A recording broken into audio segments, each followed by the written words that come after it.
Pembacaan firman Tuhan Perjanjian Baru hari ini, yaitu dalam Yohanes 3 ayat 1-21. Percakapan dengan Nikodemus, adalah seorang Farisi, yang bernama Nikodemus, seorang pemimpin agama Yahudi.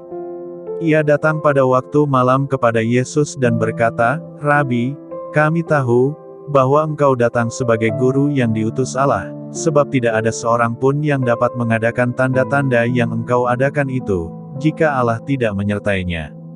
Yesus menjawab, katanya, "Aku berkata kepadamu, sesungguhnya jika seorang tidak dilahirkan kembali, ia tidak dapat melihat kerajaan Allah." Kata Nikodemus kepadanya, "Bagaimanakah mungkin seorang dilahirkan, kalau ia sudah tua? Dapatkah ia masuk kembali ke dalam rahim ibunya dan dilahirkan lagi?" Jawab Yesus, "Aku berkata kepadamu, sesungguhnya jika seorang tidak dilahirkan dari air dan roh, ia tidak dapat masuk ke dalam kerajaan Allah. Apa yang dilahirkan dari daging, adalah daging, dan apa yang dilahirkan dari roh, adalah roh. Janganlah engkau heran, karena aku berkata kepadamu, kamu harus dilahirkan kembali. Angin bertiup kemana ia mau, dan engkau mendengar bunyinya, tetapi engkau tidak tahu dari mana ia datang atau kemana ia pergi. Demikianlah halnya dengan tiap-tiap orang yang lahir dari roh." Nikodemus menjawab, katanya, "Bagaimanakah mungkin hal itu terjadi?" Jawab Yesus, "Engkau adalah pengajar Israel, dan engkau tidak mengerti hal-hal itu. Aku berkata kepadamu, sesungguhnya kami berkata-kata tentang apa yang kami ketahui dan kami bersaksi tentang apa yang kami lihat, tetapi kamu tidak menerima kesaksian kami. Kamu tidak percaya, waktu aku berkata-kata dengan kamu tentang hal-hal duniawi, bagaimana kamu akan percaya, kalau aku berkata-kata dengan kamu tentang hal-hal sorgawi? Tidak ada seorang pun yang telah naik ke sorga, selain daripada Dia yang telah turun dari sorga, yaitu Anak Manusia. Dan sama seperti Musa meninggikan ular di padang gurun, demikian juga Anak Manusia harus ditinggikan, supaya setiap orang yang percaya kepadanya beroleh hidup yang kekal. Karena begitu besar kasih Allah akan dunia ini, sehingga Ia telah mengaruniakan anaknya yang tunggal, supaya setiap orang yang percaya kepadanya tidak binasa, melainkan beroleh hidup yang kekal. Sebab Allah mengutus anaknya ke dalam dunia bukan untuk menghakimi dunia, melainkan untuk menyelamatkannya oleh Dia. Barang siapa percaya kepadanya, ia tidak akan dihukum, barang siapa tidak percaya, ia telah berada di bawah hukuman, sebab ia tidak percaya dalam nama Anak Tunggal Allah. Dan inilah hukuman itu, terang telah datang ke dalam dunia, tetapi manusia lebih menyukai kegelapan daripada terang, sebab perbuatan-perbuatan mereka jahat. Sebab barang siapa berbuat jahat, membenci terang dan tidak datang kepada terang itu, supaya perbuatan-perbuatannya yang jahat itu tidak nampak.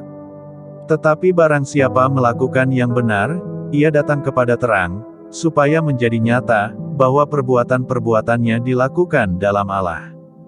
Demikianlah pembacaan firman Tuhan Perjanjian Baru hari ini. Pembacaan firman Tuhan Perjanjian Lama hari ini, yaitu dalam 1 Raja-Raja pasal 21 dan 22. 1 Raja-Raja 21 ayat 1-29. Kebun anggur Nabot. Sesudah itu terjadilah hal yang berikut. Nabot, orang Yizreel, mempunyai kebun anggur di Yizreel, di samping istana Ahab, Raja Samaria. Berkatalah Ahab kepada Nabot, "Berikanlah kepadaku kebun anggurmu itu, supaya kujadikan kebun sayur, sebab letaknya dekat rumahku. Aku akan memberikan kepadamu kebun anggur yang lebih baik daripada itu sebagai gantinya, atau jikalau engkau lebih suka, aku akan membayar harganya kepadamu dengan uang." Jawab Nabot kepada Ahab, "Kiranya Tuhan menghindarkan aku daripada memberikan milik pusaka nenek moyangku kepadamu." Lalu masuklah Ahab ke dalam istananya dengan kesal hati dan gusar karena perkataan yang dikatakan Nabot, orang Yizreel itu, kepadanya, "Tidak akan kuberikan kepadamu milik pusaka nenek moyangku." Maka berbaringlah ia di tempat tidurnya dan menelungkupkan mukanya dan tidak mau makan. Lalu datanglah Izebel, istrinya, dan berkata kepadanya, "Apa sebabnya hatimu kesal, sehingga engkau tidak makan?" Lalu jawabnya kepadanya, sebab aku telah berkata kepada Nabot, orang Yizril itu, berikanlah kepadaku kebun anggurmu dengan bayaran uang, atau jika engkau lebih suka, aku akan memberikan kebun anggur kepadamu sebagai gantinya. Tetapi sahutnya, tidak akan kuberikan kepadamu kebun anggurku itu. Kata Izebel, istrinya, kepadanya, bukankah engkau sekarang yang memegang kuasa raja atas Israel? Bangunlah, makanlah dan biarlah hatimu gembira. Aku akan memberikan kepadamu kebun anggur Nabot, orang Yizril itu. Kemudian ia menulis surat atas nama Ahab, memeteraikannya dengan meterai raja, lalu mengirim surat itu kepada tua-tua dan pemuka-pemuka yang diam sekota dengan Nabot. Dalam surat itu ditulisnya demikian, maklumkanlah puasa dan suruhlah Nabot duduk paling depan di antara rakyat. Suruh jugalah 2 orang Dursila duduk menghadapinya, dan mereka harus naik saksi terhadap dia, dengan mengatakan, engkau telah mengutuk Allah dan Raja. Sesudah itu bawalah dia keluar dan lemparilah dia dengan batu sampai mati. Orang-orang sekotanya, yakni tua-tua dan pemuka-pemuka, yang diam di kotanya itu, melakukan seperti yang diperintahkan Izebel kepada mereka, seperti yang tertulis dalam surat yang dikirimkannya kepada mereka. Mereka memaklumkan puasa dan menyuruh Nabot duduk paling depan di antara rakyat. Kemudian datanglah 2 orang, yakni orang-orang Dursila itu, lalu duduk menghadapi Nabot. Orang-orang Dursila itu naik saksi terhadap Nabot di depan rakyat, katanya, Nabot telah mengutuk Allah dan Raja. Sesudah itu mereka membawa dia keluar kota, lalu melempari dia dengan batu sampai mati. Setelah itu mereka menyuruh orang kepada Izebel mengatakan, Nabot sudah dilempari sampai mati. Segera sesudah Izebel mendengar, bahwa Nabot sudah dilempari sampai mati, berkatalah Izebel kepada Ahab, bangunlah, ambillah kebun anggur Nabot, orang Yizril itu, menjadi milikmu, karena Nabot yang menolak memberikannya kepadamu dengan bayaran uang, sudah tidak hidup lagi, ia sudah mati. Segera sesudah Ahab mendengar, bahwa Nabot sudah mati, ia bangun dan pergi ke kebun anggur Nabot, orang Yizril itu, untuk mengambil kebun itu menjadi miliknya. Tetapi datanglah firman Tuhan kepada Elia, orang Tisbe itu, bunyinya, bangunlah, pergilah menemui Ahab, raja Israel yang di Samaria. Ia telah pergi ke kebun anggur Nabot untuk mengambil kebun itu menjadi miliknya. Katakanlah kepadanya, demikian, beginilah firman Tuhan, engkau telah membunuh serta merampas juga. Katakan pula kepadanya, beginilah firman Tuhan, di tempat anjing telah menjilat darah Nabot, di situ jugalah anjing akan menjilat darahmu. Kata Ahab kepada Elia, sekarang engkau mendapat aku, hai musuhku. Jawabnya, memang sekarang aku mendapat engkau, karena engkau sudah memperbudak diri dengan melakukan apa yang jahat di mata Tuhan. Sesungguhnya, aku akan mendatangkan malapetaka kepadamu, aku akan menyapu engkau dan melenyapkan setiap orang laki-laki dari keluarga Ahab, baik yang tinggi maupun yang rendah kedudukannya di Israel. Dan aku akan memperlakukan keluargamu sama seperti keluarga Yerobeam bin Nebat dan seperti keluarga Baesa bin Ahia, oleh karena engkau menimbulkan sakit hatiku, dan oleh karena engkau mengakibatkan orang Israel berbuat dosa. Juga mengenai Izebel Tuhan telah berfirman, anjing akan memakan Izebel di tembok luar Yizril. Siapa dari keluarga Ahab yang mati di kota akan dimakan anjing dan yang mati di padang akan dimakan burung di udara. Sesungguhnya tidak pernah ada orang seperti Ahab yang memperbudak diri dengan melakukan apa yang jahat di mata Tuhan, karena ia telah dibujuk oleh Izebel, istrinya. Bahkan ia telah berlaku sangat keji dengan mengikuti berhala-berhala, tepat seperti yang dilakukan oleh orang Amori yang telah dihalau Tuhan dari depan orang Israel. Segera sesudah Ahab mendengar perkataan itu, ia mengoyakkan pakaiannya, mengenakan kain kabung pada tubuhnya dan berpuasa. Bahkan ia tidur dengan memakai kain kabung, dan berjalan dengan langkah lamban. Lalu datanglah firman Tuhan kepada Elia, orang Tisbe itu. Sudahkah kau lihat, bahwa Ahab merendahkan diri di hadapanku? Oleh karena ia telah merendahkan diri di hadapanku, maka aku tidak akan mendatangkan malapetaka dalam zamannya, barulah dalam zaman anaknya aku akan mendatangkan malapetaka atas keluarganya. 1 Raja-Raja 22 ayat 1-53. Ahab memerangi Ramot, Gilead. Nabi Tuhan berhadapan dengan nabi-nabi palsu. 3 tahun lamanya orang tinggal aman dengan tidak ada perang antara Aram dan Israel. Pada tahun yang ketiga pergilah Yosafat, Raja Yehuda, kepada Raja Israel. Berkatalah Raja Israel kepada pegawai-pegawainya, "Tahukah kamu, bahwa Ramot Gilead sebenarnya milik kita? Tetapi kita tinggal diam saja dan tidak merebutnya dari tangan Raja negeri Aram."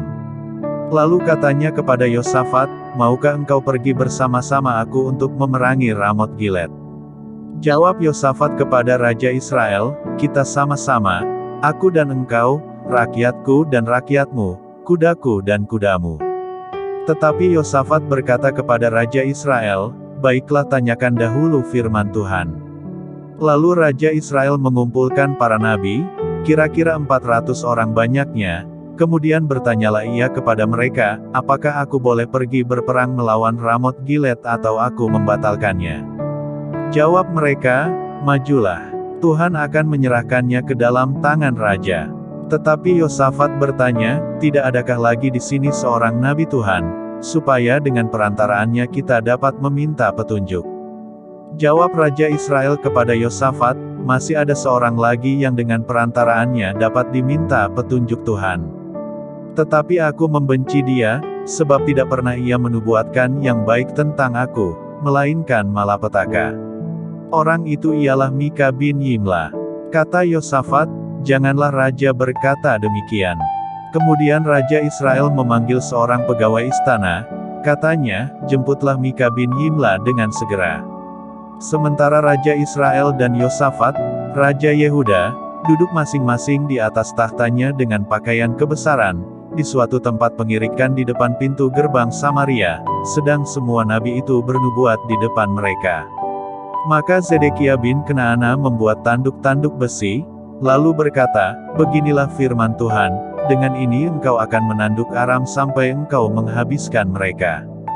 Juga semua nabi itu bernubuat demikian, katanya, "Majulah ke Ramot Gilead, dan engkau akan beruntung, Tuhan akan menyerahkannya ke dalam tangan raja." Suruhan yang pergi memanggil Mika itu, berkata kepadanya, "Ketahuilah, nabi-nabi itu sudah sepakat meramalkan yang baik bagi raja, hendaklah engkau juga berbicara seperti salah seorang daripada mereka dan meramalkan yang baik." Tetapi Mika menjawab, "Demi Tuhan yang hidup, sesungguhnya, apa yang akan difirmankan Tuhan kepadaku, itulah yang akan kukatakan." Setelah ia sampai kepada raja, bertanyalah raja kepadanya, "Mika, apakah kami boleh pergi berperang melawan Ramot Gilead atau kami membatalkannya?" Jawabnya kepadanya, "Majulah dan engkau akan beruntung, sebab Tuhan akan menyerahkannya ke dalam tangan raja." Tetapi raja berkata kepadanya, "Sampai berapa kali aku menyuruh engkau bersumpah, supaya engkau mengatakan kepadaku tidak lain dari kebenaran demi nama Tuhan?" Lalu jawabnya, "Telah kulihat seluruh Israel bercerai-berai di gunung-gunung seperti domba-domba yang tidak mempunyai gembala. Sebab itu Tuhan berfirman, mereka ini tidak punya tuan, baiklah masing-masing pulang ke rumahnya dengan selamat." Kemudian Raja Israel berkata kepada Yosafat, "Bukankah telah kukatakan kepadamu, tidak pernah ia menubuatkan yang baik tentang aku, melainkan hanya malapetaka?" Kata Mika, "Sebab itu dengarkanlah firman Tuhan. Aku telah melihat Tuhan sedang duduk di atas tahtanya dan segenap tentara sorga berdiri di dekatnya, di sebelah kanannya dan di sebelah kirinya. Dan Tuhan berfirman, siapakah yang akan membujuk Ahab untuk maju berperang, supaya ia tewas di Ramot Gilead?" Maka yang seorang berkata begini, yang lain berkata begitu. Kemudian tampillah suatu roh, lalu berdiri di hadapan Tuhan. Ia berkata, "Aku ini akan membujuknya." Tuhan bertanya kepadanya, "Dengan apa?" Jawabnya, "Aku akan keluar dan menjadi roh dusta dalam mulut semua nabinya." Ia berfirman, "Biarlah engkau membujuknya, dan engkau akan berhasil pula. Keluarlah dan perbuatlah demikian. Karena itu, sesungguhnya Tuhan telah menaruh roh dusta ke dalam mulut semua nabimu ini, sebab Tuhan telah menetapkan untuk menimpakan malapetaka kepadamu."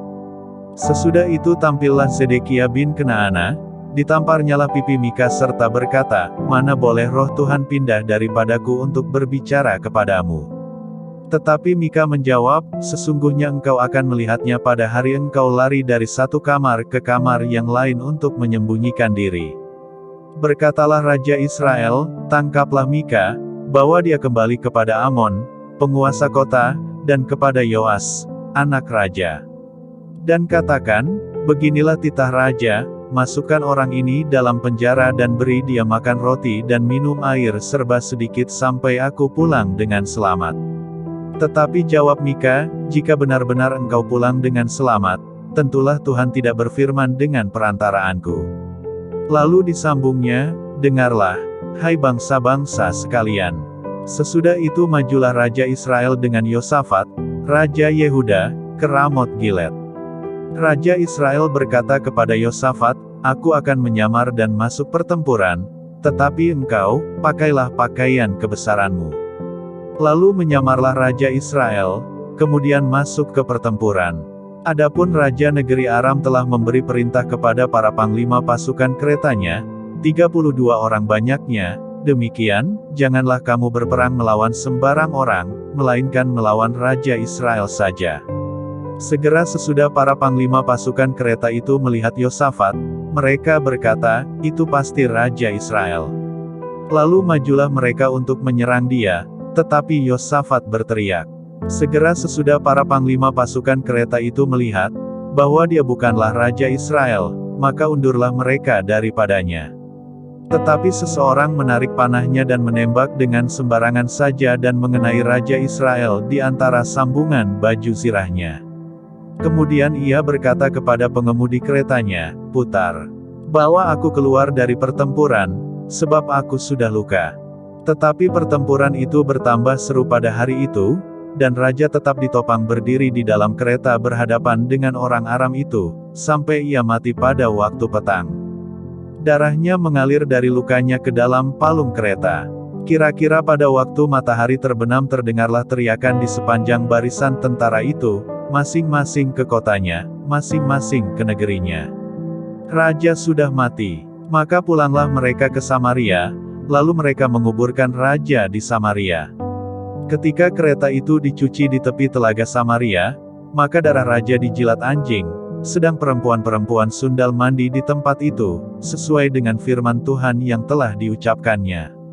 Selebihnya dari riwayat Ahab dan segala yang dilakukannya serta istana gading dan segala kota yang didirikannya, bukankah semuanya itu tertulis dalam kitab sejarah raja-raja Israel?